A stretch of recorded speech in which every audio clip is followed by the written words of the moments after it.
A poor little girl looks at a restaurant on Christmas and says to her mother, "They eat every day, and we don't always have food. Will that ever change?" A young billionaire hears her and does something unbelievable. Nate adjusted the knot on his tie for the third time as he walked down the sidewalk. The golden late afternoon light hit the windows of the restaurant in front of him, reflecting the city that never stopped. Another night, another dinner alone. At 30, he had built a small but solid empire. His financial consulting firm grew each month. Clients trusted him, and his bank account proved his success was real. But success, he discovered, had a bitter taste when savored alone. The Italian restaurant was his Thursday refuge, a table for one, always the same one in the corner, where he could watch families dining together without seeming intrusive. The waiter already knew his order: mushroom risotto, a glass of red wine, and loneliness served as a side dish. Nate stopped in front of the glass door, took a deep breath, and was about to enter when he heard a small, clear voice cutting through the street noise. "They eat every day, and we don't always have food to eat." He turned. About 15 feet away, a little girl of maybe 5 was sitting on a low wall, swinging her little legs as she looked through the restaurant window. Beside her, a young woman held a worn-out tote bag. "Do you think this will ever change?" The child's voice carried a pure curiosity, without a hint of bitterness, as if she were asking when it would stop raining. Nate felt a strange pang in his chest, a twinge he couldn't explain. The woman, who must have been her mother, ran a hand through the girl's brown hair with a tenderness that spoke louder than any words. "It will, Emmy. One day, it will. Emmy." The name echoed in Nate's mind as he watched the scene. The girl wore a light blue dress that must have been pretty once, but was now faded and had a small tear at the hem. Her white sneakers had holes on the sides, yet she smiled as she pointed at the people walking by. "Look, Mommy, that man has a suit just like in the cartoons." The mother followed her daughter's gaze, and her eyes met Nate's. He saw the immediate embarrassment on her face, a woman who couldn't be older than 25, with delicate features that hunger hadn't yet managed to completely erase. "Sorry," she murmured, getting up quickly. "Emmy, let's go." "But why?" The girl jumped off the wall. "He seems nice." Nate stood motionless, watching their interaction. There was something about that family that captivated him. Maybe it was the contrast. Him with his $1,000 suit, about to have dinner alone in an expensive restaurant, and them, visibly struggling, yet radiating a warmth he hadn't felt in years. The mother took Emmy's hand, ready to leave, but the girl pulled away and walked up to Nate. "Are you going to have dinner in there?" she asked, pointing to the restaurant. "Emmy?" The mother approached, clearly mortified. "I'm sorry, sir, she's very curious." Nate knelt to be at the girl's eye level. "I am. What about you? Have you had dinner yet?" "Not yet," Emmy answered honestly. "Hey, but Mommy said we're going to eat at home." The look the mother gave her daughter was loaded with meaning. Nate got the message. There was no home, and probably no dinner either. "You know," he said, still looking at Emmy, "I was going to have dinner by myself. Would you like to keep me company?" The silence that followed was heavy. The mother opened her mouth to refuse. He could see the no forming on her lips, but Emmy jumped with joy. "Can we, Mommy, please?" "No, we can't bother the gentleman." Her voice was low but firm. "It's no bother." Nate stood up, looking directly at her. "My name is Nate, and honestly, I'd love the company." A silent battle played out on the woman's face. Pride versus need, dignity versus hunger. Nate saw the exact moment when need won. "Amber," she said finally, extending her hand. "And this is Emmy. It's a pleasure to meet you both." The inside of the restaurant was exactly as Nate remembered. Soft lights, low instrumental music, tables with white tablecloths and lit candles. The smell of garlic and basil hung in the air, but this time, as the waiter escorted them to the table, everything felt different. "Table for 3, the waiter asked, surprised. Nate always dined alone. "Yes, please." Emmy was fascinated by everything. She touched the tablecloth with reverence, as if it were made of silk. When the waiter lit the candle in the center of the table, she clapped her hands. "It's just like in the movies," she exclaimed. Amber remained tense, sitting on the edge of her chair as if ready to flee at any moment. Nate noticed how she observed every detail of the room, memorizing it, perhaps saving this moment to revisit later. "What would you like to eat?" Nate asked, handing them the menus. Emmy browsed hers seriously, furrowing her brow in concentration. "There's a lot of stuff I don't know what it is. How about I order a few options and you can try them?" "That would be perfect," Amber said softly. Nate ordered a varied selection: pasta with tomato sauce for Emmy, mushroom risotto to share, a fresh salad, and garlic bread. Nothing too elaborate, but enough for a decent meal. The waiter also brought ice water and orange juice for Emmy, who held the glass with both hands as if it were a treasure. "Can I drink it all?" she asked her mother. "Of course, sweetie." While they waited, Emmy told him about her favorite doll, which was in her mother's bag. The doll's name was Lucy, and she had yellow hair that she always combed before bed. "She's my best friend," Emmy explained. "When I have nightmares, she protects me." "What kind of nightmares?" Nate asked, genuinely curious. "Sometimes I dream I'm lost and can't find Mommy, but then Lucy shows up and shows me the way." Amber held her daughter's hand for a moment, and Nate noticed her eyes glistening slightly. "Emmy has a very strong imagination," Amber said. "She makes up stories all the time." "I like to draw too," Emmy added. "I draw clouds because they look like cotton candy." "Have you ever had cotton candy?" "Yes, I have, a long time ago. I've never had it, but it must be delicious, sweet like a cloud." The food arrived, and Emmy's eyes went wide. The plate of pasta steamed in front of her, and she looked at her mother as if asking for permission to believe it was real. "You can eat, sweetie," Amber said softly. Emmy picked up her fork and began to eat carefully, as if she didn't want to waste a single strand of pasta. Nate watched her savor every bite, closing her eyes in pleasure. "Is it good?" he asked. "It's the best food in the world," she replied with her mouth full, making Nate smile. Amber ate in silence, but Nate noticed that she too was savoring every bite. There was a quiet gratitude in her movements, an awareness that this meal was precious. "What do you do for work?" Amber asked, trying to keep the conversation going. "Financial consulting. I help people organize their businesses, investments, things like that." "That must be interesting." "Sometimes." Nate took a bite of his risotto. "And you?" There was a pause. "I'm between jobs at the moment." The answer was careful, and Nate didn't press. He was beginning to understand that their story was more complex than it appeared. "Mommy used to work at a coffee shop," Emmy offered, "but the boss was very mean." "Emmy," Amber murmured. "It's true. He yelled at everyone. And he wouldn't let Mommy take food home." Nate felt the tension build and changed the subject. "Emmy, do you go to school? I'm starting next semester." She smiled, showing a new tooth coming in. "I'm going to learn to read real books, not just the ones with pictures." "Do you know any letters already?" "I can write my name." Emmy took a napkin and, with a finger dipped in her water glass, wrote Emmy in crooked letters. "Very good," Nate applauded, and she beamed with pride. "Mommy taught me. She's very smart." Amber blushed slightly. "Emmy exaggerates." "No, I don't. You know a lot of things. You know how to make delicious food. You know how to tell stories. You know how to make different voices when you read to me." "You read to her?" Nate asked, impressed. "Sometimes we get books from the library. Emmy loves stories." "What's your favorite?" Nate asked the little girl. "The one about the ugly duckling," Emmy answered immediately, "because in the end he finds out he's beautiful, just like Mommy always tells me."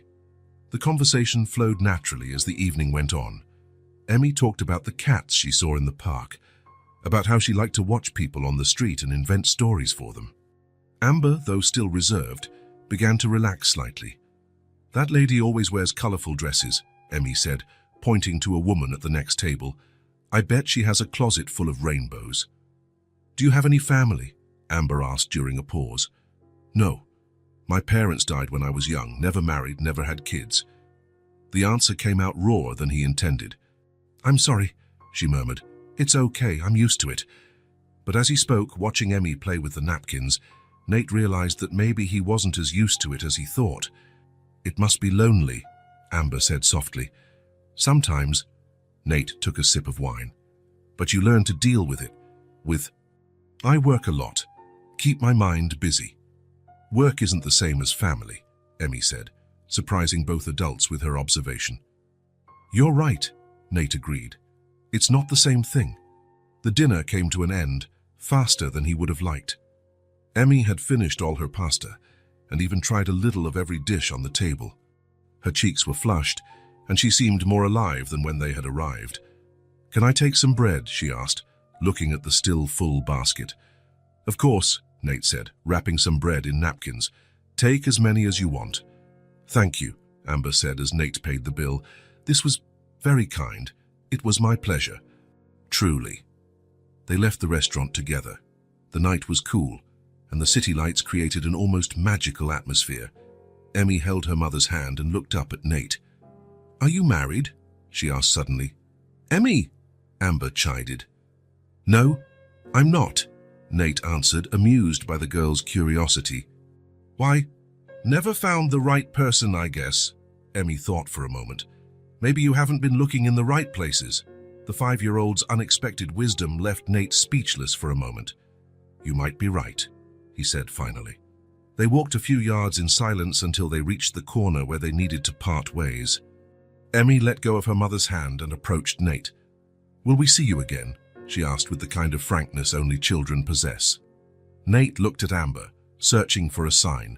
She averted her gaze but didn't say no. He felt something stir inside him, a hesitation he couldn't explain. Maybe, he replied, and saw a shadow of disappointment cross Emmy's face. To maybe is almost a no, she said, showing a perception that surprised him. No, it's not, Nate knelt beside her. Maybe means I'd really like to, but I don't know if it will be possible. Why? Because sometimes life is complicated. Emmy studied him for a moment, then smiled. Okay. Maybe is better than never. They said their goodbyes there on the sidewalk. Nate watched as Amber and Emmy walked down the street, the little girl's silhouette bouncing beside her mother. When they turned the corner and disappeared, he stood there for a long moment. Something had changed that night. He couldn't define exactly what, but he felt as if a door had opened inside him, a door that had been locked for so long he had forgotten it existed. Nate walked to his car, but before getting in, he looked one more time in the direction they had gone. The maybe he had given Emmy echoed in his mind. Part of him wished he had been more definitive, more encouraging. For the first time in years, loneliness didn't feel like a choice. It felt like a waste. As he drove home, Nate couldn't stop thinking about Emmy's question, will this ever change? And her observation, maybe is better than never. Maybe, he thought, she was right. Maybe was the first step toward a change he didn't even know he was waiting for. What he couldn't imagine was that, on the other side of town, a 5-year-old girl was falling asleep clutching her doll Lucy, whispering a prayer. Please, make the kind man appear again. Mommy needs friends too. And sometimes, just sometimes, children's prayers have a special power to turn into reality. The key turned in the lock with the same sound as always, but when Nate pushed the door to his home open, something was different. The apartment greeted him with its usual silence, the low hum of the refrigerator, the ticking of the clock on the wall, the almost imperceptible whisper of the air conditioning. Sounds that were once just background noise now seemed amplified, heavy. He dropped his keys on the marble entryway table and looked around. Everything was exactly as he had left it that morning. The expensive furniture in its precise places, the clean and organized surfaces, the panoramic view of the city through the 23rd floor windows. It was a home any design magazine would love to photograph, and it was completely empty. Nate loosened his tie as he walked to the kitchen. He opened the refrigerator out of habit, finding the same options as always.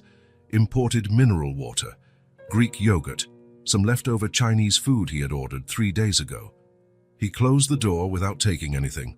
The echo of his footsteps on the hardwood floor resounded through the hallway. When was the last time he had noticed that sound? When was the last time the silence had bothered him this way?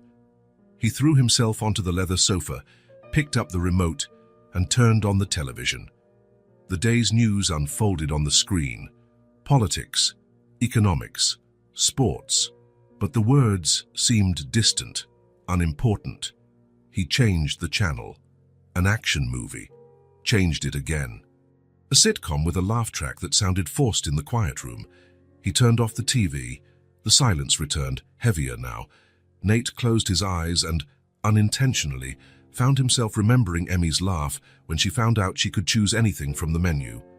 The way her eyes lit up when he said the garlic bread was all hers. The way Amber smiled, really smiled, when Emmy told the story of the doll Lucy for the third time. There was noise at that restaurant table, not just the voices, but something more. Life, movement, purpose. Nate got up and walked to the window. Down below, the city was bustling. Cars passed. People walked on the sidewalks. Lights turned on in apartments and offices.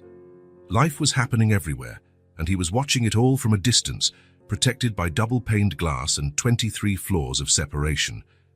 Maybe, he murmured to himself, remembering the answer he had given Emmy. Maybe what? That they would see each other again. That he had the courage to break the bubble he had built around his own life. That a 5-year-old girl and her mother could make a difference in the carefully controlled existence he had assembled. The phone rang, interrupting his thoughts. The caller ID showed the name of an important client. Nate watched the phone ring 2, 3, 4 times before it went to voicemail. For the first time in years, he didn't answer a work call. He went back to the sofa but couldn't sit still. He got up, went to the kitchen, opened the refrigerator again, closed it, walked to his office, looked at the pile of documents on his desk, turned back. What was happening to him? He took a long shower, hoping the hot water would wash away this strange restlessness. It didn't work. He lay in the king-size bed, wrapped in Egyptian cotton sheets that cost more than many people earned in a month. The mattress was perfect, the room temperature was ideal, but sleep wouldn't come. He stared at the ceiling, remembering the conversation at the restaurant, Emmy asking if he had family. Amber eating slowly, savoring each bite as if it were her last. The way the girl held the juice glass with both hands, treating it like a treasure. Work isn't the same as family, she had said, 5 years old, and she already understood something that he at 30E was just beginning to grasp. Nate turned over in bed, then turned again. The digital clock read 2:30 a.m. when he finally fell asleep, but it was a restless sleep, full of fragmented dreams where he tried to find 2 silhouettes walking down dark streets. The alarm went off at 7 in the morning, as always. Nate got up, went through his automatic morning routine, shower, coffee, news on his phone, a carefully chosen suit. But when he got to the office, he couldn't concentrate. Sitting in front of the computer, looking at investment spreadsheets and financial reports, his mind wandered. Where were Emmy and Amber right now? Did they have a place to stay? Did they get breakfast? Mr. Nate. The voice of his assistant brought him back to the present. Your 10 o'clock meeting is here. Meeting? He looked at the calendar on his computer. Meeting with the Petersons about their retirement plan. An important account. Of course. Send them in. The meeting passed in a blur. Nate said the right words, made the appropriate recommendations, closed the deal. But part of him was somewhere else, at a table in an Italian restaurant, listening to a child tell stories about clouds that looked like cotton candy. Lunch came and went. Nate ate a sandwich at his desk, paying no attention to the taste. He took calls, answered emails, reviewed contracts, viewed. Everything was running perfectly in the well-oiled machine that was his professional life. But at 3 in the afternoon, he couldn't take it anymore. I'm leaving early today, he told his assistant, grabbing his jacket. But sir, you have the presentation for the... Reschedule it. He was almost at the door. Reschedule everything. On the street, Nate walked without a clear direction. His feet automatically led him toward the Italian restaurant, but he stopped before he got there. What was he doing? What did he expect to find? Still, he kept walking. He passed the restaurant, looked through the window. A few tables were occupied, waiters serving a late lunch, but no sign of Amber and Emmy. Of course not. Why would they be there? He continued down the sidewalk, observing every face, every figure that passed. A woman with a small child made his heart race for a moment, but as he got closer, he saw it wasn't them. Nate walked for over an hour, circling blocks in ever-widening rings around the restaurant. He checked the small park Emmy had mentioned, where she saw the orange cat. He scanned the bus stops, the public benches, the small shops. Nothing. He stopped at a corner, feeling ridiculous. What exactly was he doing? Searching for two people in a city of millions. People he had known for a few hours. People who probably weren't even thinking about him, but even feeling foolish, he couldn't stop. He went into a coffee shop near the park and ordered a coffee he didn't want, just to have an excuse to sit by the window and watch the street. Maybe they would pass by, maybe. The coffee grew cold on the table as he watched every person who passed on the sidewalk. Families, couples, people alone like him, but no 5-year-old girl in a faded blue dress and sneakers with holes. At 5 in the afternoon, Nate finally gave up and went home. The apartment greeted him with the same silence as always, but now he knew why it bothered him so much. For the first time in his life, he had tasted something different. Not romance, not passion. It was something simpler and more complicated at the same time.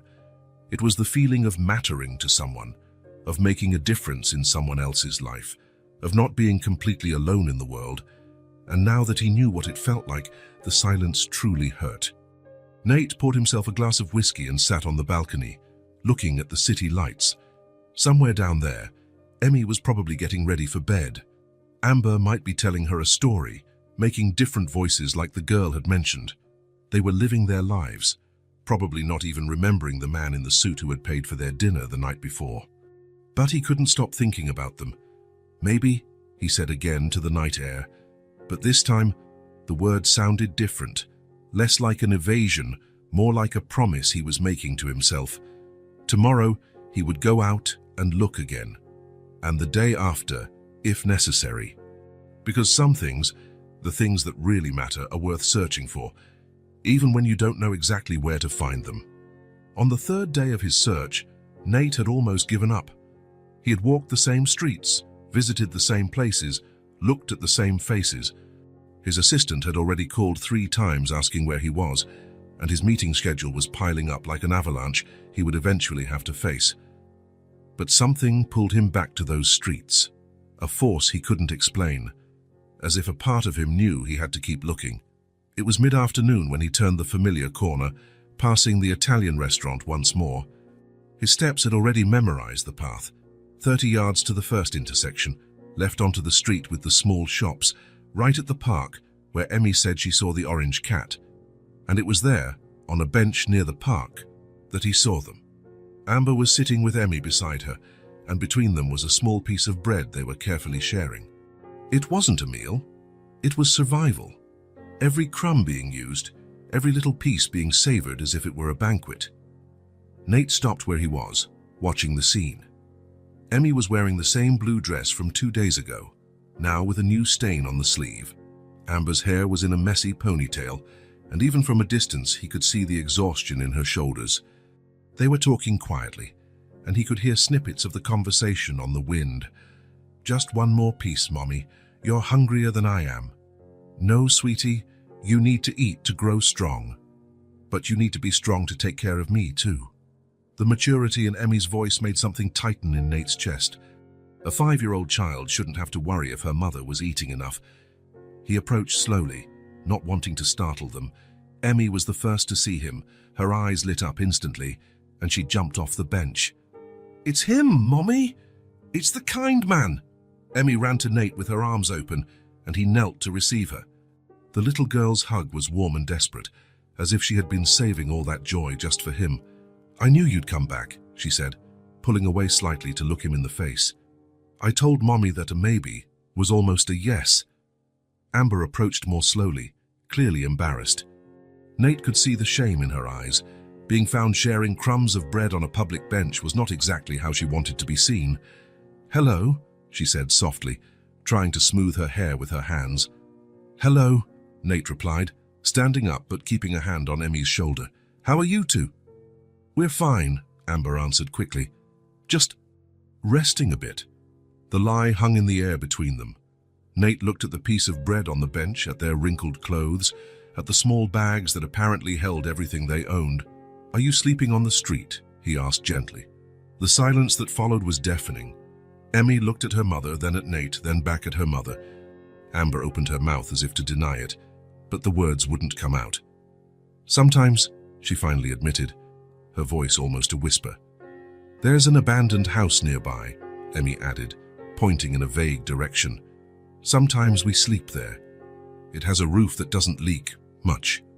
Nate felt something break inside him. Not anger, not pity, something deeper. A recognition that the world was terribly wrong when a child like Emmy had to worry about leaky roofs.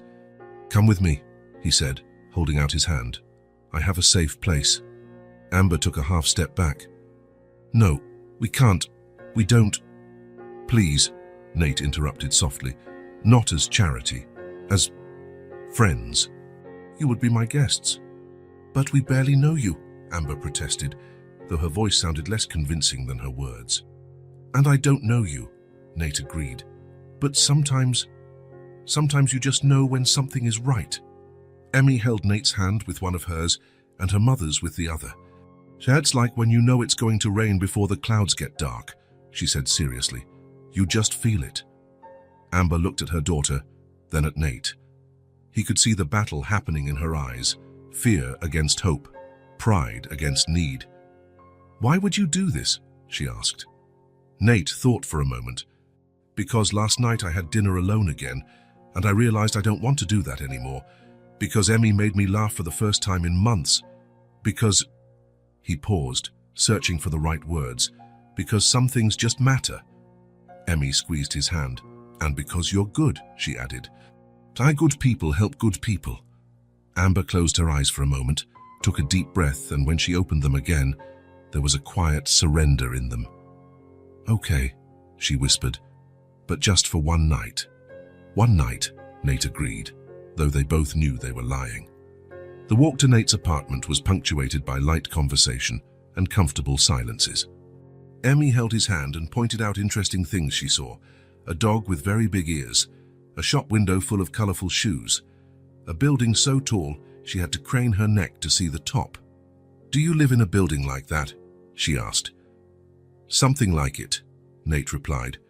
"So I bet you can see the whole world from your window." When they arrived at Nate's building, Emmy was speechless. The doorman greeted them politely, but Nate noticed the curious glance he gave Amber and Emmy. Two people clearly out of place in this environment of marble and crystal chandeliers. In the elevator, Emmy asked if she could press the button. When Nate said 23rd floor, she was impressed. "That's almost in the sky." "Sometimes it feels like it," Nate murmured, and Amber looked at him with curiosity. When the elevator doors opened directly into Nate's apartment, Emmy let out a low "wow." Amber remained silent, but he could see her eyes taking in everything: the expensive furniture, the impeccable decor, the spectacular view of the city. "It's very beautiful," she said politely. "It's very big," Emmy added, dropping her bag and running to the window. "Look, Mommy!" "You can see everything." Nate watched their reaction, seeing his home through the eyes of people who didn't have one. Suddenly, everything seemed excessive. The dining table for 12 that never had guests, the living room with sofas that were rarely used, the empty bedrooms that only served to collect dust. "You must be tired," he said. "Let me show you where you can stay." He led them down the hall, opening the door to the first guest room. It was spacious and well decorated, with a queen-size bed and its own ensuite bathroom. "Emmy can stay here," he explained, then opened the door next to it. "And this one can be yours, Amber." The rooms were impeccable but devoid of personality. Nate had never noticed that before. "They're beautiful," Amber said, but he noticed how she automatically checked the locks on the doors, the escape routes, the instincts of someone who had learned to be cautious. "You must want to take a shower, rest a bit," Nate suggested. "I'm going to run out quickly to buy a few things you might need." "You don't have to," Amber began. "I want to," he interrupted her gently. At the nearest department store, Nate found himself in unfamiliar territory: children's clothes, women's pajamas, toiletries, things he had never needed to buy. He wandered the aisles, picking up items almost at random. For Emmy, pajamas with animal prints, a few colorful t-shirts, a new dress, sneakers in the right size, a small toothbrush with cartoons on it, and, on impulse, a teddy bear. For Amber, basic but good quality clothes, toiletries, comfortable slippers. He hesitated in the lingerie section, feeling like an intruder, but grabbed a few basic things. When he returned to the apartment, he found Emmy in the living room still looking out the window. Amber was beside her, and they both looked small in comparison to the space. "I bought a few things," Nate announced, setting down the bags. Emmy ran to him, curious. When she saw the teddy bear, her eyes widened. "For me?" "For you." She held the teddy bear as if it were made of gold. "He's perfect. How did you know I wanted a teddy bear?" "A gut feeling," Nate smiled. Amber approached the bags, touching the clothes with reverence. "This is too much, Nate. I can't accept." "Yes, you can," he said firmly. "And you will." There was a moment of tension, then Amber nodded slowly. "Thank you," she murmured. "Why don't you take a shower first?" Nate suggested. "Emmy and I can organize her things." After Amber disappeared into the bathroom, Nate helped Emmy try on the new clothes. She paraded around the living room in each outfit, twirling so he could see. "Kat, is this dress prettier than my blue one?" she asked, comparing. "They're both pretty," Nate replied, "but what's important is how you feel in them." "I feel like a princess," she confessed, twirling again. When it was Emmy's turn to shower, she took so long that Nate started to worry. Amber knocked on the bathroom door. "Emmy, is everything okay?" "I'm playing with the bubbles," came the excited reply. "There are so many." Amber smiled, the first genuine smile Nate had seen from her. "She's never had a real bathtub," she explained softly. "Just quick showers in public restrooms." Later, when they were both clean and dressed in new clothes, Nate took them to see the tidied-up rooms. He had put out fluffy towels, extra pillows, soft blankets. Emmy's teddy bear was on the small table next to the bed. "It's like a fancy hotel," Emmy said in awe. Nate laughed. "Better than a hotel. It's your home." "Temporarily," Amber corrected quickly. "Of course," Nate agreed, but his words lacked conviction. Emmy jumped on the bed, testing its softness. "It feels like a cloud," she exclaimed, sinking into the mattress. "Mommy, come feel, it's just like a real cloud." Amber sat on the edge of the bed, running her hand over the sheets. "It's very soft," she agreed. "Do you think I can dream that I'm flying?" Emmy asked Nate. "I think you can dream of anything you want." While Emmy explored her new temporary room, Amber pulled Nate aside. "I need to tell you something," she said quietly, "about how we ended up like this." Nate waited, not pushing. "I was married," she began, the words coming out slowly. "Emmy's father, David, he drank a lot. At first it was just on weekends, then every day." She paused, looking over at where Emmy was playing. "When he died, it was a car accident. He was driving drunk. I thought maybe things would get better. But then I found out about the debts. He had lost everything gambling, had borrowed money from dangerous people. We lost the house, the car, everything." Nate felt anger grow inside him, not at the situation, but at the injustice of it. The people he owed money to. They didn't care that he was dead. They wanted me to pay. We had to run. "How long have you been on the streets?" Nate asked softly. 3 months. Her voice was almost inaudible. "Emmy thinks it's an adventure." "I let her think that." "You don't have family, friends?" Amber shook her head. "David isolated me from everyone, and my family. They never approved of him. When I married him, they said they didn't want to see me anymore." Nate processed the information. A young woman, alone, with a small child, no resources, no support. And yet, she had kept Emmy happy, protected, full of hope. "You're incredible," he said finally. Amber looked at him, surprised. "What? You kept her safe?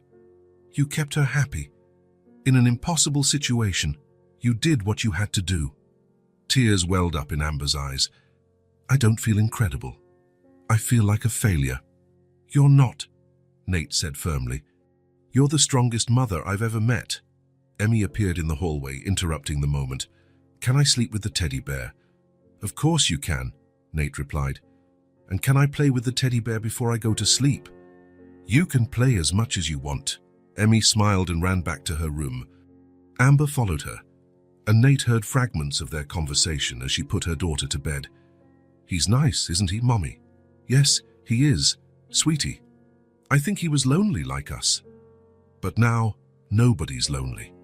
Later, when Emmy finally fell asleep holding her new teddy bear, Nate stood in the living room looking out the window. Amber joined him, both in contemplative silence. "Thank you," she said eventually, "for everything. You don't have to thank me." "Yes, I do. You don't know what this means." Nate looked around his apartment. For the first time in years, he didn't feel alone within those walls. There was life there now.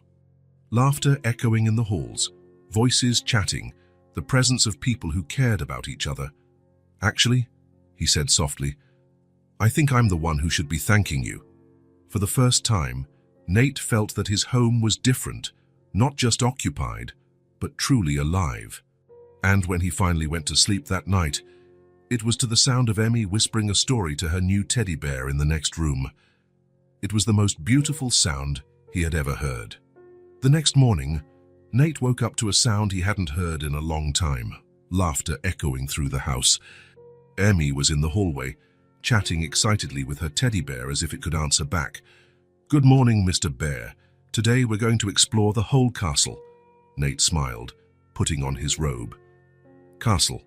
That's how she saw his apartment. When he reached the living room, he found Emmy on the balcony, pointing at the buildings below. "Look, Uncle Nate. In the daytime, you can see even farther." Uncle Nate. Something warm spread through his chest when he heard those words. "Good morning, Princess. Did you sleep well on your cloud?" "Better than a real princess." Emmy skipped over to him. "Mommy said you were very kind to let us stay. You can stay as long as you want." Amber appeared from the kitchen, wearing one of the t-shirts he had bought. She looked rested for the first time since he'd met her. "Good morning," she said shyly. "I hope you don't mind, but I made coffee." "Of course I don't mind." Nate took a deep breath. There was a lovely smell coming from the kitchen. "In fact, thank you." After breakfast, simple scrambled eggs that tasted like a feast, Nate had an idea. "Emmy, you said you like to draw, right?" "I love to draw, but I don't have any paper. How about we go buy some things for you to draw with?" Emmy's eyes lit up like fireworks. Really and truly. At the art supply store, Emmy stood frozen in front of the colored pencil section. There were boxes with 12 colors, 24, 48, some even with 64 different colors. "How many can I choose?" she asked, whispering as if she were in a church. "As many as you want. Really. Emmy chose the box of 48 colors, holding it as if it were made of diamonds. Nate also grabbed several notebooks, some with blank pages, others with lines, one with thicker paper, especially for drawing. "And pens, and markers, and crayons?" Emmy asked, pointing to each item with ever-widening eyes. "Everything," Nate laughed. "Get whatever you want." On the way back home, Emmy couldn't stop talking about what she was going to draw first. "I'm going to draw our family, and the pretty house, and the orange cat from the park, and clouds, lots of clouds." "Our family?" Nate repeated, curious. "Of course, you, me, and Mommy. We're a family now, aren't we?" Amber looked at him over Emmy's head, an unreadable expression on her face. Nate felt something tighten in his chest, not discomfort, but an emotion he couldn't name. "Yes, we are," he replied, and saw Emmy's smile light up the entire car. Arriving home, Emmy immediately settled at the living room table with her new treasures. Nate and Amber watched as she meticulously organized each pencil by color, then by shade. "First, I need to plan," she explained seriously. "Mommy always says it's important to have a plan." The first drawing was of the view from the window, buildings represented by colorful rectangles, a blue sky with fluffy white clouds, and small dots representing people on the streets. "This is our castle," she said, pointing to a taller building she had colored yellow. "And these are all the people who live in the city. I bet some of them are lonely too, just like we were." The girl's simple observation made Nate pause. How many people in that city were looking out their windows, wishing they had someone to share their meals with? "Well, can I hang this on the fridge?"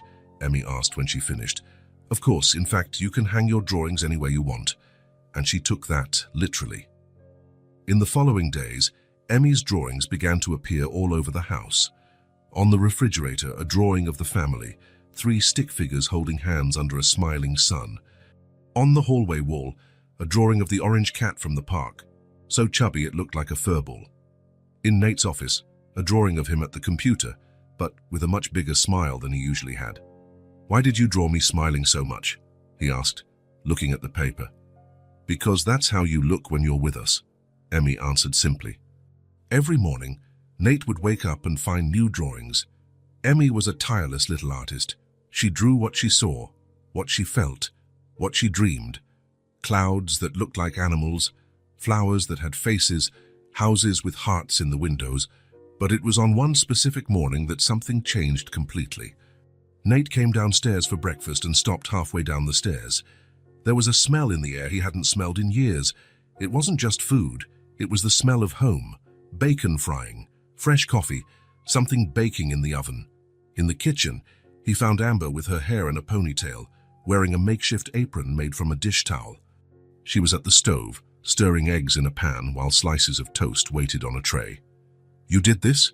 he asked, still half in shock. Amber turned, her cheeks slightly flushed. "I thought I could give back a little. I hope you don't mind." "Mind?" Nate took another deep breath, letting the wonderful smell envelop all his senses. "Farf, this house hasn't smelled like home in a long time." The smile she gave him was different from all the others. Not shy, not grateful, genuinely happy. "Emmy is getting dressed. She insisted on making orange juice, the special way." "The special way? With lots of love mixed in?" Amber laughed. "According to her, it's the secret ingredient." When they sat down to eat, Nate realized how many small details made a difference. The sound of silverware touching the plates, the noise of the kettle on the stove, Emmy telling a story about a dream she'd had with unicorns that made cupcakes. It was simple food, scrambled eggs, toast, orange juice, but it touched him in a way that dinners at expensive restaurants never could. "Is it good?" Amber asked, watching him eat. "It's perfect," Nate replied, and it was true. From that day on, Amber started cooking regularly. Not every day, she still hesitated, as if unsure if she was welcome, but often enough for the house to start having different routines.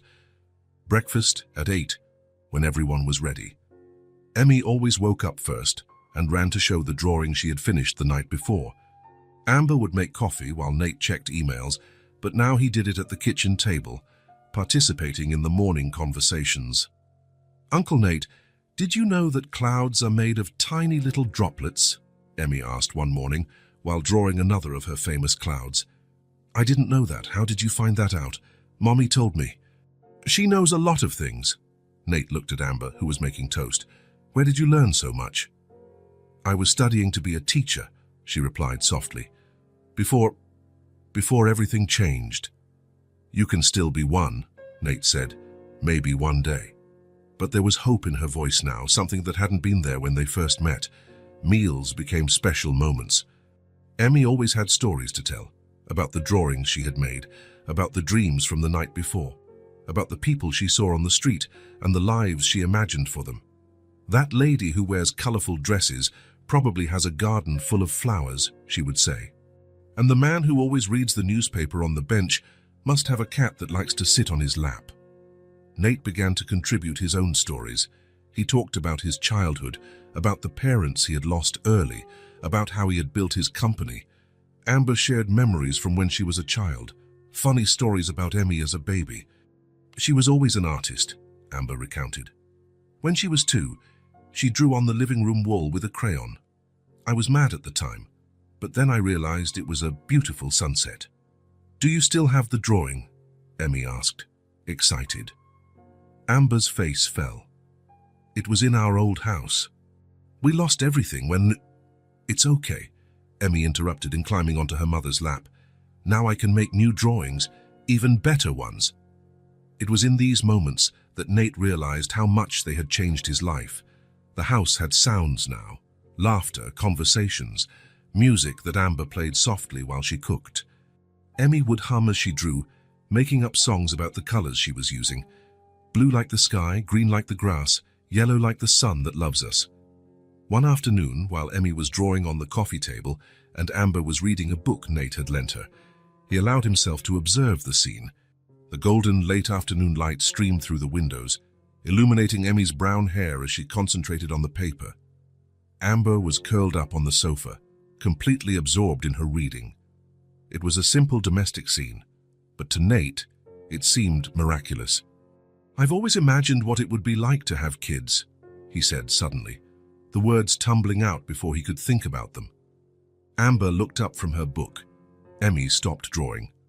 "But I never had someone who wanted to stay," he continued, looking at his own hands. The silence that followed wasn't uncomfortable.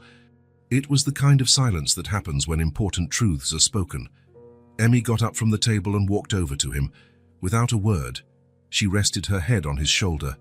Nate felt his heart clench, not with sadness, but with something much more powerful. "We want to stay," Emmy murmured against his shoulder. "Don't we, Mommy?" Amber slowly closed her book. Her eyes were shining. "Yes, we do." There, in that simple moment, Emmy leaning on his shoulder, Amber looking at him with that affectionate expression, colorful drawings scattered on the table, the smell of dinner being prepared in the kitchen, Nate felt something being born inside him. It wasn't romantic passion, although there was something growing between him and Amber. It wasn't just friendship, although they were friends. It was something bigger, stronger, more permanent. It was family. "Then stay," he said simply. "Forever?" Emmy asked, lifting her head to look at him. Nate looked at Amber, searching for any sign of hesitation. He found only hope. "Forever," he confirmed. Emmy jumped with joy and ran to get her colored pencils. "I'm going to draw our new family, with giant hearts all around." While she drew, Nate and Amber sat in silence, processing what had just happened. There was no marriage proposal, no dramatic declarations, but there was a promise being made, a commitment being undertaken. "Are you sure?" Amber asked softly. "I've never been more sure of anything in my life, even without really knowing us." "I know what matters," Nate replied. "I know the incredible mother you are. I know the special child Emmy is.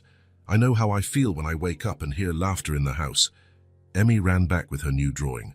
It was the three of them holding hands under a sun with a huge smile. Around them, red and pink hearts floated like balloons.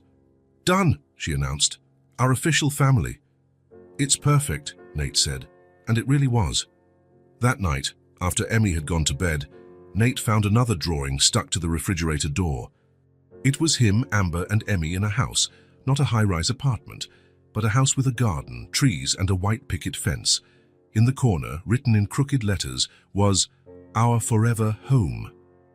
Nate stared at the drawing for a long time. It was the future through the eyes of a 5-year-old, and for the first time in his life, a future he truly wanted. The call came on a Tuesday morning, interrupting the breakfast that had become sacred for the three of them. Nate looked at the caller ID and sighed. "It's work," he said to Amber, who was serving pancakes to Emmy. "I have to take this." "Go ahead, Uncle Nate," Emmy said with her mouth full. "We'll wait for you to finish the dragon story." The call lasted 15 minutes, and when Nate returned to the table, his expression had changed. "I have to travel," he announced, sitting down heavily in his chair. "A client in Chicago is in serious trouble. I'll have to be there for 3 or 4 days." "It's okay," Amber replied quickly, but Nate noticed the tension that appeared in her shoulders. "You'll stay here, of course. The house is yours too." "Of course," she repeated, but she didn't look him in the eye. Emmy, oblivious to the tension between the adults, continued eating her pancakes. "Are you going on a plane?" "I'll draw a plane for you to take." "I am, Princess, and I'd love to take your drawing." Nate left the next day, carrying in his briefcase a drawing from Emmy, a blue airplane with smiling clouds around it. During the ride to the airport, he called home twice. Once to confirm they were okay, another to remind Amber where the emergency numbers were. "They'll be fine," he muttered to himself in the airport terminal. "It's just a work trip." But there was something in the way Amber said goodbye that left him uneasy. In Chicago, Nate tried to focus on the client's problems, a family business on the brink of bankruptcy due to mismanagement, but his mind constantly wandered back home. He called every night to talk to Emmy, who excitedly recounted the new drawings she had made and the stories her mom had invented. Mommy made up a story about a princess who lived on a cloud, Emmy told him on the first night, and the princess had a castle just like ours. That's cool, and is Mommy okay? She's fine, but she looks out the window sometimes. I think she misses you. On the second night, Emmy was quieter. Is everything okay there, princess? Everything's fine. Just, when are you coming back exactly? The day after tomorrow. Why? No reason, just wanted to know. On the third night, it was Amber who answered the phone. How are you two? Nate asked. We're fine. Emmy's sleeping. She seemed a little off yesterday. Did something happen? A long pause. No. She just misses you. And you? Another pause. Me too. But there was something in her voice, a distance that Nate couldn't interpret. Amber, is everything really okay? Yes, it is. You need to focus on work. We'll see you when you get back. The phone clicked off, leaving Nate with a bad feeling in his stomach. On the other side of the city, Amber stood by the phone for a long time. The house was too quiet without Nate. During the day, she could keep herself busy, cooking, cleaning, playing with Emmy. But at night, when Emmy was asleep, the thoughts came like a flood. What was she doing here, living in a fantasy that couldn't last forever? Amber walked to the living room window, looking at the city lights. 3 weeks. They had been in Nate's house for 3 weeks, living like a family, pretending it was real. But it wasn't real. Nate had a life, responsibilities, a routine that existed long before they appeared. And them. They were a parenthesis, a good deed that had lasted longer than it should have. He has a life, she murmured to herself, and we just passed through it. The sentence echoed in the empty room, gaining weight with each repetition. Nate would come back from Chicago and realize he had committed to responsibilities he hadn't chosen. A woman with financial problems and a child that wasn't his. He would get tired of the domestic routine, the drawings on the walls, the constant noise. Amber had seen it before. David had been affectionate at the beginning too. Before the drinks, before the debts, before she became a burden. She couldn't let it happen again. Not with Nate.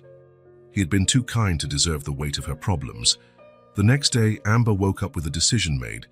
Emmy, she called softly, sitting on her daughter's bed. We need to talk. Good morning, Mommy. I dreamed that Uncle Nate came back and brought ice cream for everyone. What a beautiful dream, sweetie. But, Mommy was thinking, maybe it's time for us to go. Emmy sat up in bed immediately. Go, but why? Don't we like it here anymore? We love it here, but Uncle Nate has his own life and we can't stay forever. But he said we could stay. He promised. Amber felt her heart ache. Sometimes people say things they can't keep, not because they're bad, but because it's complicated. I don't understand. Tears began to well up in Emmy's eyes. I like it here. I like Uncle Nate. Why do we have to go? Because sometimes it's better to leave before people get tired of us. Emmy was silent for a moment, processing. Then she asked, with a wisdom that broke Amber's heart, Did Daddy David get tired of us? Amber pulled her daughter into a hug. No, sweetie. Daddy David was sick. It was different. And is Uncle Nate going to get sick too? No, Emmy. But it's better if we leave before things change. It took 2 hours to convince Emmy, and Amber had to lie several times, saying they had found a new house, that it would be a new adventure, that they could visit Nate sometimes. Necessary lies to break her own daughter's heart.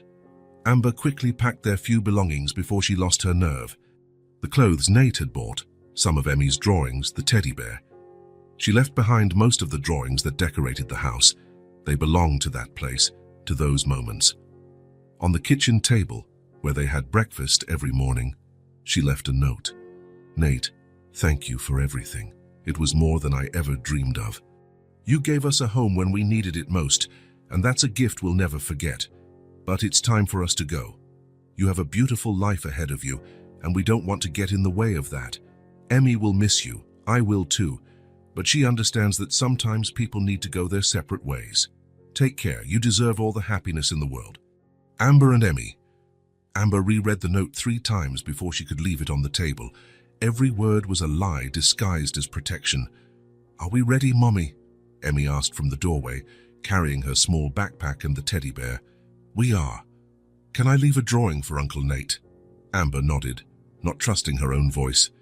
Emmy ran to the fridge and pulled off one of the drawings, the one of the family holding hands under the smiling sun. She wrote something on the back with a red-colored pencil. "Done," she said, placing the paper next to the note. They left the apartment without looking back. In the elevator, Emmy asked, "Will we come back one day?" "Maybe," Amber lied one more time. 2 hours later, Nate landed at the city airport, eager to get home. The meeting had ended earlier than expected, and he had managed to catch an earlier flight. In the taxi, he called home. No one answered. "They must be at the park," he muttered to himself. But when the key turned in the lock and the door opened, Nate knew immediately that something was wrong. The silence. It was the same silence as before, the silence he had forgotten how heavy it was. No laughter echoing through the hallways, no soft music coming from the kitchen, no sound of colored pencils falling on the floor. "Amber," he called out, knowing there would be no answer. "Emmy." He walked through the house like a ghost. Emmy's room was too tidy, too empty. Amber's room had the bed made with military precision. In the kitchen, he found the note. Nate read it once, then again, then one more time. The words danced on the page, not making sense. "It's time for us to go. You have a beautiful life ahead of you. We don't want to get in the way of that." Next to the note, Emmy's drawing. Nate turned it over and read the message written in red pencil. "For Uncle Nate, thank you for being my heart daddy. I love you forever. Emmy." Nate sat down heavily in the chair where he had breakfast with them every morning. The table was too clean, too organized, as if they had never existed, but he knew they had existed, because now, without them, the house wasn't just silent, it was dead. Nate looked around the kitchen where Amber had cooked, where Emmy had laughed, where they had built something he didn't even know he was looking for, and he realized a truth that hit him like a punch. They hadn't just passed through his life, they were his life, and now they were gone. Nate sat in the kitchen for an hour, just staring at the note. Amber's words echoed in his mind like a painful refrain. "It's time for us to go." As if the time they spent together had an expiration date he didn't know about. He reread Emmy's message on the back of the drawing until he had memorized every crooked letter. "Thank you for being my heart daddy. Heart daddy." Nate stood up abruptly, knocking over the chair. He couldn't let it end like this, not when he had finally found something that made sense. He grabbed his car keys and left the apartment, with no clear destination in mind, only the certainty that he had to find them. He drove through the city streets like a man possessed. He checked the park where Emmy liked to see the orange cat. He passed the Italian restaurant where it all began. He searched every public bench, every bus stop, every place where 2 homeless people might be. Nothing. The afternoon turned into evening, and Nate began to feel desperation growing in his chest. What if they had left the city? What if they had gone too far for him to find? It was when he stopped at a traffic light near the Italian restaurant that he had an idea. The place where it all started. If Amber chose a place to stay, it would be there, where they had met, where Emmy had asked that question that changed everything. Will this ever change? Nate parked and walked slowly down the sidewalk. The night was cool, and the street was busier than the first time he saw them there. People coming home from work, couples having dinner, life happening all around. And then he saw them, sitting on the same low wall where Emmy had been swinging her legs that first night.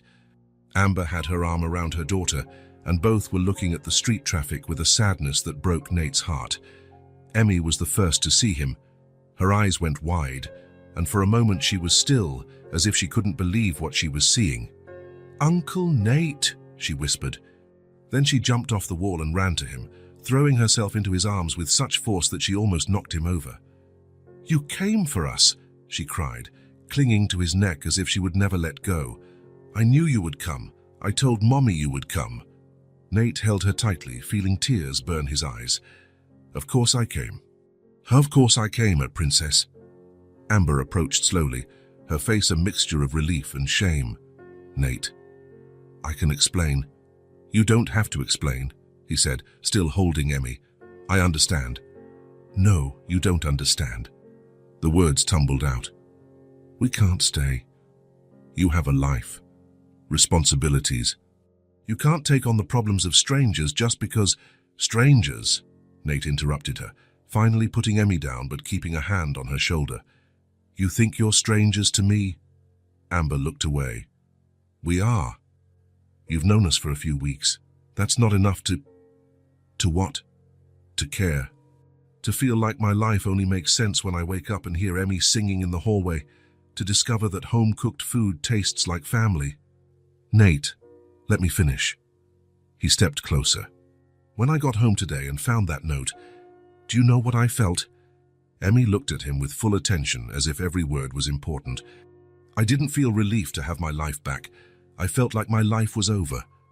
Amber closed her eyes, as if his words were too painful to hear.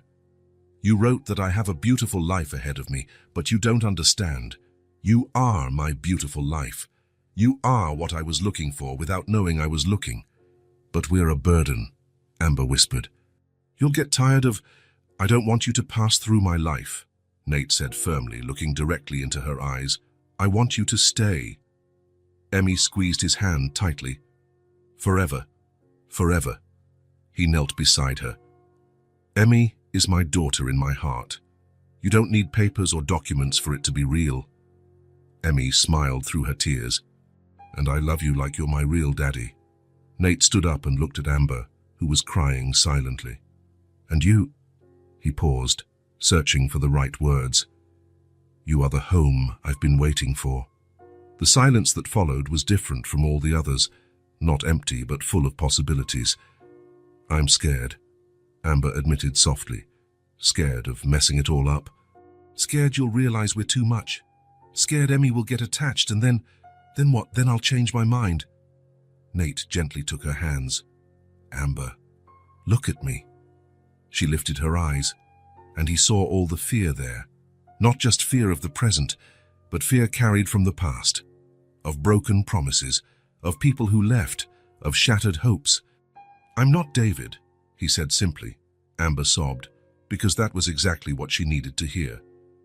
"I'm not going to get tired of you. I'm not going to wake up one day and decide you're inconvenient. You aren't guests in my life. You are my life. But what if—" "There is no what if." Nate wiped the tears from her face with his thumb. "There is only kamwenye. When Emmy starts school, when she loses her first tooth, when you decide if you want to go back to school, when we build enough memories to fill a lifetime." Emmy jumped between them, hugging them both. "Does this mean we're going home?" "This means we're a family," Nate replied. "For real?" Emmy asked. "For real family?"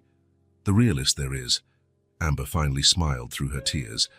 "Are you sure? Because after we say yes, we're not leaving again. You'll have to put up with drawings on the fridge forever." "And stories at dinner time," Emmy added. "And music in the kitchen in the morning," Amber continued. "And someone always asking if you've eaten properly," Emmy laughed. "And arguments about which movie to watch on the weekend," Amber said. "And fights about bedtime," Emmy grimaced.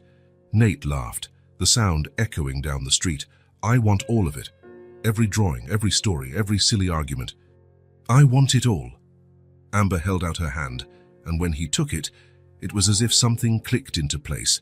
Not dramatic, not explosive, but right, like a key finding its lock. "Then let's go home," she said. "Home," Nate agreed. They walked to the car together, Emmy swinging between them, held by both their hands. Their bags felt light now, not because they carried little, but because they knew they had a place to put everything. "Uncle Nate?" Emmy asked when they were in the car. "Yes, Princess." "Can I draw our new family when we get home?" "You can draw as many families as you want. I'm going to draw a different one every day, so we never forget how good it is to be a family." In the front seat, Amber held Nate's hand as he drove.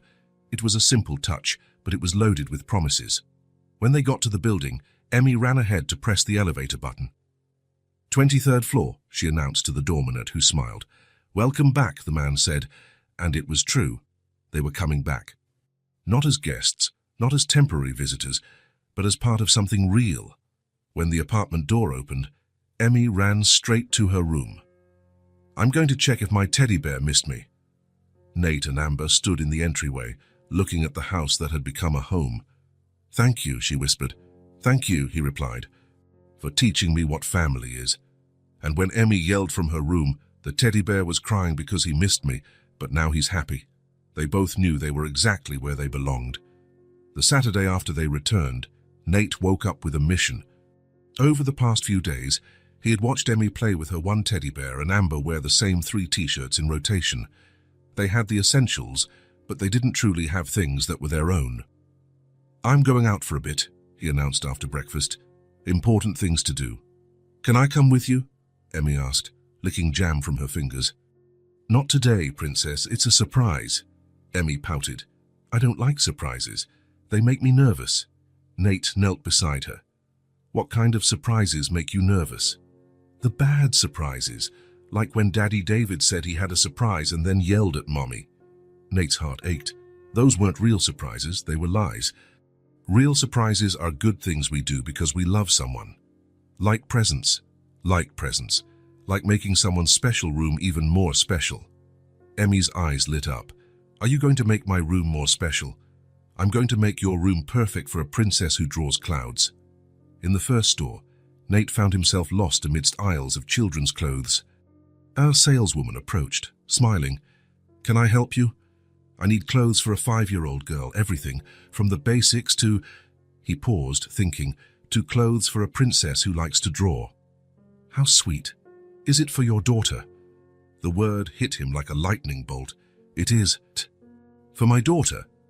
2 hours later, Nate left the store carrying bags full of colorful dresses, comfortable pants, t-shirts with animal prints, soft pajamas, socks with funny patterns, and a pink coat that the saleswoman guaranteed every 5-year-old girl would love. In the toy store, he went slower. He observed each aisle, imagining what would make Emmy smile. Dolls that seemed to have personalities, building sets for creative minds, books with colorful illustrations, puzzles with landscapes she would love. "For what age?" asked another salesman. 5 years old. She likes to draw, to make up stories, to ask questions about everything." "Ah, a little artist." "We have a special section." The special section had drawing tables, small easels, paints, brushes, different kinds of notebooks, and even a kit for making her own illustrated stories. "I'll take it all," Nate said, without hesitation. For Amber, it was harder. He didn't know her tastes as well, but he knew she liked to read. He had seen how her eyes lit up when she browsed the books on his shelf. At the bookstore, he chose novels, biographies, cookbooks, and some on child education that he thought she might find interesting. In the women's clothing store, he felt even more lost. An older saleswoman with a motherly air came to his rescue. "Is this for your wife?" Nate hesitated. "For someone very special. She's a mother, smart, strong. She's been through some hard times recently." "I understand. Let's find things that will make her feel beautiful again." Comfortable but elegant clothes. Soft sweaters, well-fitting pants, simple but pretty dresses. Nothing extravagant, but all good quality. Clothes that said, "You deserve nice things." Back at the apartment, Nate found Amber and Emmy in the living room. Emmy was drawing while Amber read one of the books from his shelf. "He's here." Emmy jumped up. "Where's my surprise?" "Patience, Princess. First, I need to get everything ready." Nate took the bags to Emmy's room and closed the door. For the next 3 hours, he transformed the space. He organized the new clothes in the closet, arranged by color and type. He put the books on a low shelf where she could reach them herself. He assembled the drawing table near the window, where the natural light was best. He had also bought a soft rug with cloud patterns, curtains that let the light in gently, and some colorful pillows for the floor. On the wall, he hung a corkboard where she could put her favorite drawings. When he finished, the room no longer looked like a guest room. It looked like the room of a beloved child. In Amber's room, he was more discreet. He organized the new clothes in the closet, placed the books on a table beside the bed, and replaced the towels with softer ones. Nothing dramatic, but all thoughtfully done. "Done!" he announced, returning to the living room. Emmy ran to the room and stopped at the door, speechless. It's a real princess room. She entered slowly, touching each thing as if it were magic. The cloud rug, the drawing table, the books at the perfect height. Is all this mine? She asked, whispering. All yours. Emmy threw herself into his arms. You're the best daddy in the whole world. Daddy. The word echoed in Nate's heart like a bell. Amber appeared at the door and watched in silence. Nate noticed she was emotional but trying to hide it. Amber, your room too. You didn't have to, she said softly. You've already done too much. No, I haven't. I did what any father and any man who cares would do. She nodded, not trusting her voice. In the following days, Nate watched as small changes transformed the dynamic of the house. Emmy spent hours at the drawing table, creating entire worlds with her new pencils. Amber read before bed, and Nate would sometimes hear her turning pages late into the night. But what touched him most was how he felt taking care of them. For years, he had taken care of companies, of investments, of numbers on spreadsheets, important but abstract things. Now he was taking care of real lives. He checked if Emmy was warm enough, if Amber was eating well, if they were both happy. It was a completely different kind of responsibility, and for the first time, he felt he was doing something that truly mattered. You're different, Amber commented one night as they washed dishes together. Different how? More light, as if you found something you were looking for. Nate slowly dried a plate, thinking, I think that's exactly it. I spent years building a life that looked right on paper, but was empty inside. And now I wake up in the morning, and I know why I'm waking up. One particularly quiet afternoon, Emmy was organizing her drawings in a pile on the living room floor. She had so many that she had created a system: family, animals, clouds, home. Uncle Nate, can you help me choose which ones go on my bedroom board? Nate sat on the floor beside her, flipping through the drawings. There were some new ones he hadn't seen. One of him reading the newspaper on the sofa, one of Amber cooking, one of the three of them watching TV together. These are beautiful, Emmy. You draw our life. It's because it's a happy life, she said simply. Drawings of happy lives turn out prettier. They were choosing when Emmy stopped and looked at him with that seriousness that sometimes took hold of her. Uncle Nate, can I ask an important question? Of course. Are you going to be my daddy forever? For real forever? Nate felt his heart race. He knew this moment would come, but he wasn't prepared for the intensity of the question. He knelt on the floor and held her small hands in his. If you want me to, he said slowly, choosing each word, I want to be your dad from now on. And I promise you'll get to study, play, and grow up with everything you deserve. Emmy studied him for a moment, as if measuring the weight of his words. And you won't change your mind, even if I make a mess, even if I cry sometimes, even if I ask too many questions, especially because of those things, Nate smiled, because that's what daughters do, and that's what dads love. Then I want you to, she said, throwing herself into his arms. Yes, I do, Daddy. I already love you. Daddy. Nate hugged her tightly, feeling tears burn his eyes. 29 years of life, and he had never felt anything as powerful as hearing that word directed at him. I love you too, Princess. More than you can imagine. In the kitchen, Amber was preparing dinner when she heard the conversation. She stopped what she was doing and listened, her hands trembling slightly. This was it. The moment she had both feared and longed for. The moment Emmy would get a real father, someone who would stay, someone who would protect her. Tears began to stream slowly down Amber's face. Not tears of sadness, but of deep relief. Relief in knowing her daughter would have what she could never give her alone: stability, security, a father who would love her unconditionally. For the first time since David's death, for the first time since they lost everything, Amber allowed herself to trust completely. To trust that this time would be different. To trust that Nate wasn't just a kind man passing through their lives, but someone who had chosen to stay. To trust without fear. When Nate appeared in the kitchen a few minutes later, carrying Emmy in his arms, Amber tried to hide that she had been crying. Is everything okay? He asked, noticing her red eyes. It's perfect, she replied, and it was true. Mommy, Uncle Nate. Daddy Nate is going to be my daddy forever. Amber smiled, looking at Nate over Emmy's head. We're so lucky, aren't we? Our luck, Nate agreed, and in the way he said our, Amber knew he wasn't just talking about Emmy. He was talking about all of them. That night, after Emmy went to sleep in her lovingly prepared room, after Amber retreated with a new book, Nate stood in the living room looking out the window. 3 months ago, he would look at that same view every night, feeling disconnected from the world below. Now he no longer needed to look outside for life. Life was right here inside, in the carefully prepared rooms, in the drawings on the fridge, in the soft sound of pages turning in the next room. It was in the word Daddy, spoken with absolute confidence, in the smile of a woman who finally allowed herself to believe that good things could last. For the first time in his life, Nate was taking care of something that truly mattered, not numbers or businesses, but 2 lives that had become as essential as breathing, and tomorrow he would wake up again knowing exactly why it was worth waking up. 6 months later, the morning arrived with the familiar sound of small bare feet running down the hallway.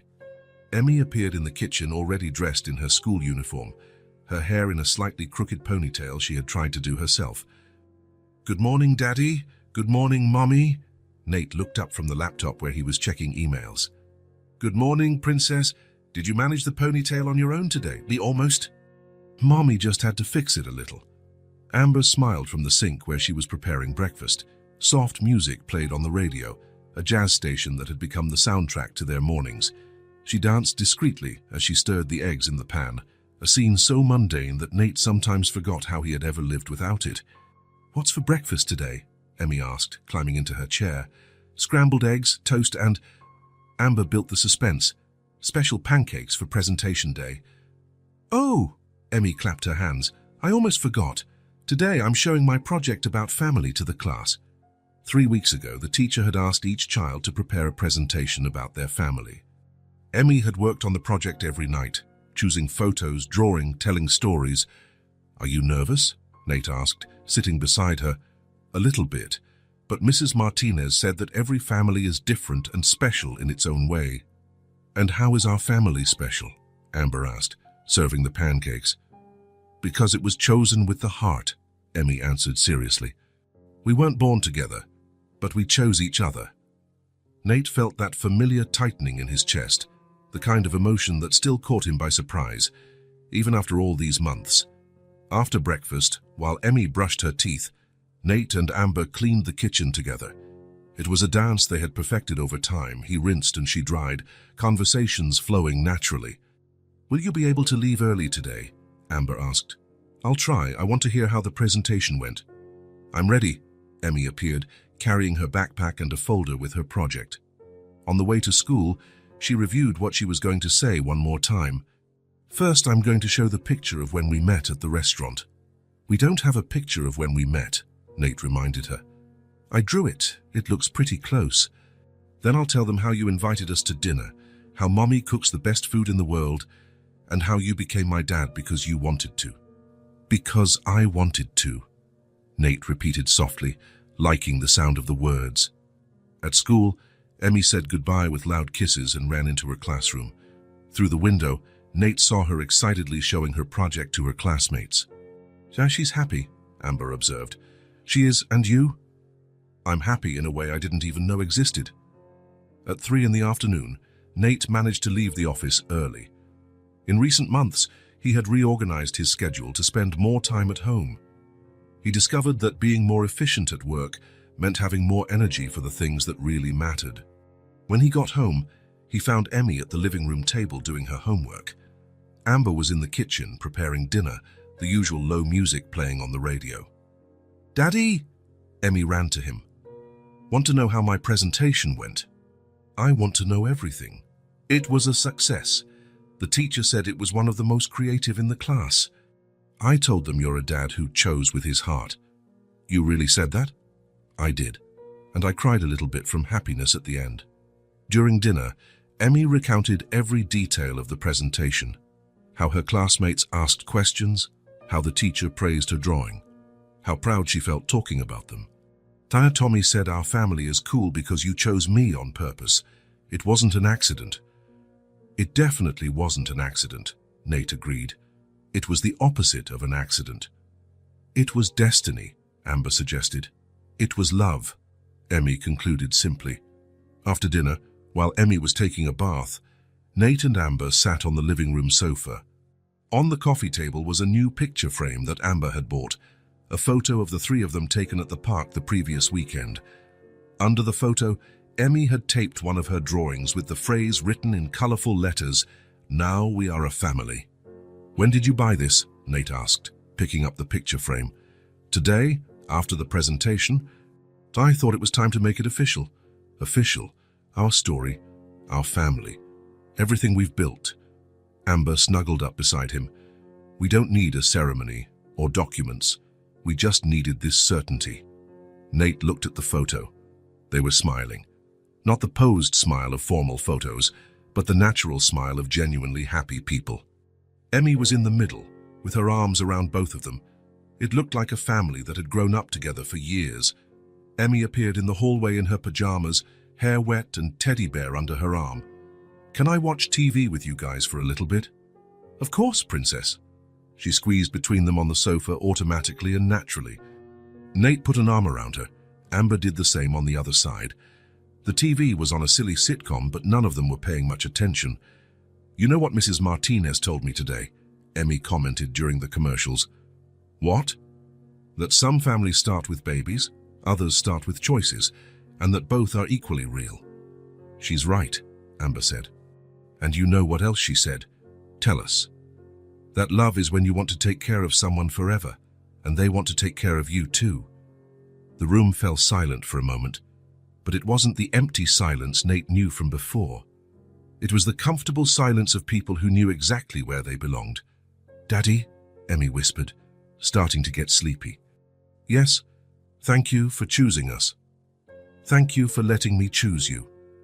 Later, after Emmy had gone to bed, Nate and Amber sat in the living room looking at the picture frame. The house was quiet, but not empty. It was the kind of quiet that comes after a day full of life, of laughter, of small important moments. "Sometimes it still feels surreal," Amber confessed.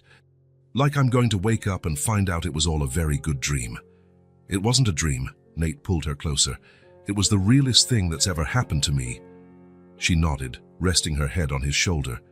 "Emmy was right today. Now we are a family." "We always were," he replied, "ever since that first night at the restaurant. It just took us a while to realize it.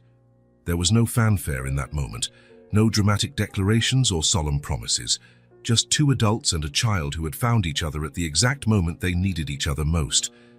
In the picture frame, three people smiled. In the drawing underneath, simple words declared a profound truth: "Now we are a family." And in the silent living room of that 23rd floor apartment, where once